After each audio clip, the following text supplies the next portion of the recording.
moment d'échange, il est pensé pour interroger les pratiques éducatives. Ce film naît d'une rencontre avec Marie et Juliette. Et tu parlais à l'instant de l'équilibre qu'il faut tenir pour essayer de restituer, d'attraper quelque chose de la complexité.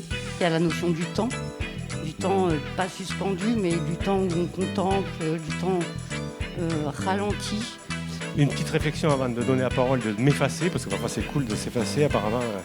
Cette question du temps, elle est très importante parce que les enchantières ont une devise, c'est d'aller au rythme de la plus lente. J'ai monté la petite filature à Tours il y a 9 ans maintenant, qui est un lieu, qui n'est pas encore un lieu, qui a été un lieu d'éducation populaire et c'est surtout mon activité professionnelle. J'aime bien chercher les détails et il y avait beaucoup de détails là qui sont très parlants et qui nous disent beaucoup d'autres choses. Comment vous avez construit ce documentaire? J'imagine que vous avez des centaines d'heures de... En tout cas, ce qui est sûr, c'est que c'est une histoire partagée vieille de 20 ans avec Joanie. Moi, je ne savais pas encore vraiment où j'allais. Enfin, j'avais envie d'aller vers là-bas plutôt. D'ailleurs, c'est cette année, c'est le 20e anniversaire de transmission institutionnelle de Komu en Mongolie. Je veux dire à quel point moi j'ai trouvé le film magnifique, vraiment, et il est à la fois, il est tellement riche.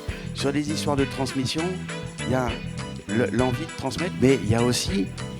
Il faut qu'en face, il y ait des gens qui ont envie d'apprendre. Un projet de faire d'enseigner autrement et d'amener des classes à 100% de réussite. Je pense qu'évidemment, il y a cet aspect aussi jouissif de voir des lois de la reproduction sociale être déjouées.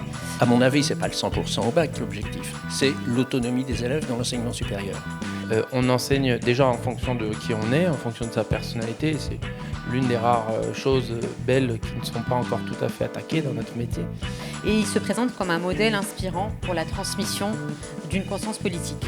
Et en gros, cet espace-là, ce qui fait sa spécificité, c'est que justement, il venait combler un manque, il venait combler un vide au sein de l'université.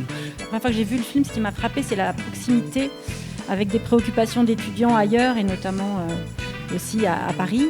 J'ai aimé beaucoup cette femme qui intervenait là tout à l'heure. Et c'était beau de la voir parler avec cet engagement-là, avec cette passion-là que moi je retrouve des fois pour ce lieu, pour dire aux gens qu'il faut se bouger.